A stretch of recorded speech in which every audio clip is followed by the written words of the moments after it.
2004 में सचिन तेंदुलकर जो अपने हर शॉट से बॉलर को हरा देते थे, वो एक छोटी सी इंजरी से हार जाते हैं जिसको टेनिस एल्बो बोलते हैं।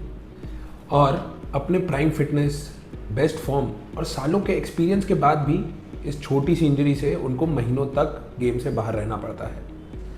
तो ये छोटी सी इंजरी सिर्फ क्रिकेटर्स को नहीं होती है, ये हाउसवाइफ्स, ऑफिस वर्कर्स, शॉपकीपर्स, कोई भी इस इंजरी के पेन से सफ़र कर सकता है। तो मैं हूँ doctor Ankit Jain, sports injury specialist, Jabalpur Namo health care से।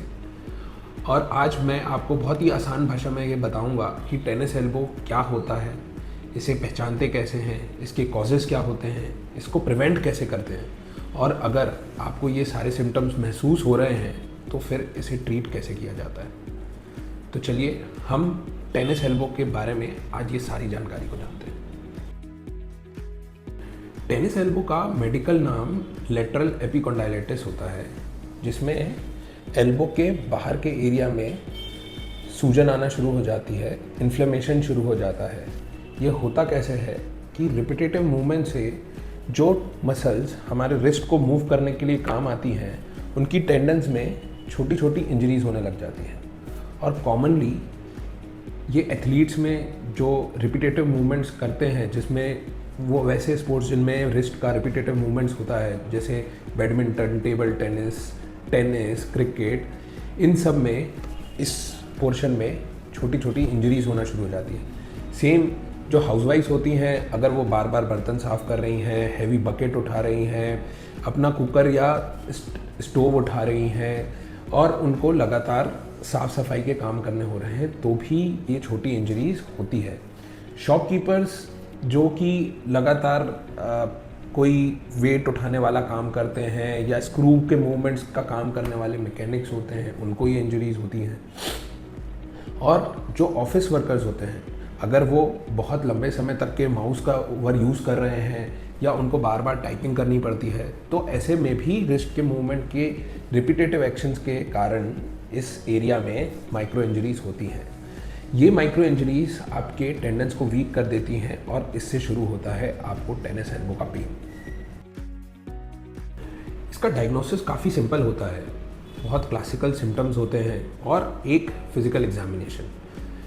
और साइंस जो इसके लिए क्लासिकली पेशेंट कंप्लेन करता है कि उसको एल्बो में बाहर की तरफ पेन हो रहा है, जो कि रेडिएट होते हुए फोरआर्म तक जा सकता है अकॉर्डिंग टू इट्स सीवियरिटी। और कुछ भी सामान उठाने करने में उसको हमेशा पेन फील होता है, मतलब एक चाय का कप उठाने में भी वो पेन की कंप्लेन कर सकता है।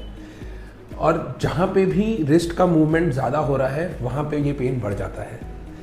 पर कई बार हमें एक्सरे या एमआरआई भी करना पड़ता है अगर हम ये अज्यूम कर रहे हैं कि इसकी सीवियरिटी, इस इंजरी की सीवियरिटी ज़्यादा है। तो गुड न्यूज़, ट्रीटमेंट में ज़्यादातर केसेस में हमें सर्जरी नहीं करनी होती है। हमारा ट्रीटमेंट इस चीज़ पे फोकस होता है कि हम इस टेंडन को कैसे हील करें और जो एक्टिविटीज़ आपके पेन को बढ़ा रही हैं उसे अवॉइड करें। तो रेस्ट एंड एक्टिविटी मॉडिफिकेशन, मतलब जो भी एक्टिविटी से पेन बढ़ रहा है हम उसे अवॉइड करें। इस पार्ट के एल्बो को, इस पार्ट को हम ज़्यादा से ज़्यादा रेस्ट दें, बर्फ़ से सिकाई करें। हम एनासिड्स का भी यूज़ करते हैं जो उस समय के पेन को कम करे। फिर फिजियोथेरेपी एक बहुत मेन रोल प्ले करता है आपके दर्द को भी ठीक करने में और आपको आगे भी ये प्रॉब्लम कभी फ्यूचर में ना हो उसके लिए। तो हम इसके लिए स्पेशल स्ट्रेचिंग एक्सरसाइजेस करवाते हैं और स्ट्रेंथनिंग एक्सरसाइज। ये स्ट्रेंथनिंग एक्सरसाइज आपके मसल्स को स्ट्रॉन्ग बनाती है और ये इंजरीज को होने से प्रिवेंट करती है। सेम टाइम पे अगर ये इंजरीज इन सब चीज़ों से भी ठीक नहीं हो रही है तो हमारा रामबाण इलाज, जो कि है पीआरपी इंजेक्शंस, वो पीआरपी आप ही के ब्लड से बनता है और उसे हम एल्बो में इंजेक्ट करते हैं। कुछ केसेस में हमें स्टेरॉयड इंजेक्शंस भी यूज़ करना होता है, जो कि बहुत सेफ़ होते हैं। सचिन तेंदुलकर ने भी ये सारी चीज़ों को यूज़ किया था, इस रिहैब प्रोटोकॉल को फॉलो किया था और उसका रिज़ल्ट 2004 के बाद हम सब ने देखा है।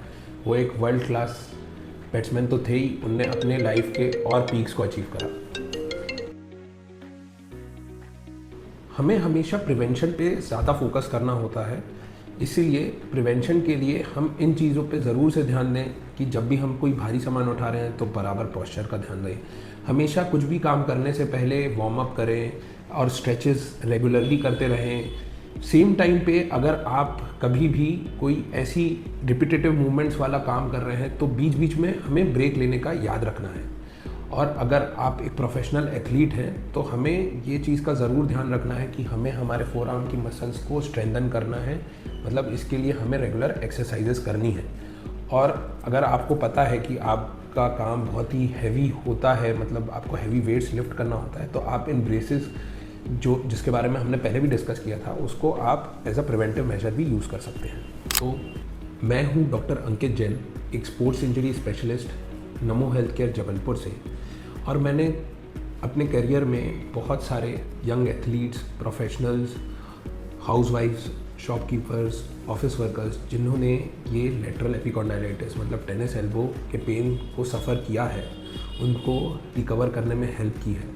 और आपको भी लगता है कि आपको ये टेनिस एल्बो का पेन है या आपको ऐसा एल्बो पेन है जो कि टेनिस एल्बो हो सकता है, तो आप हमें ज़रूर से कांटेक्ट करें, क्योंकि अर्ली डायग्नोसिस से ही फास्टर रिकवरी होती है।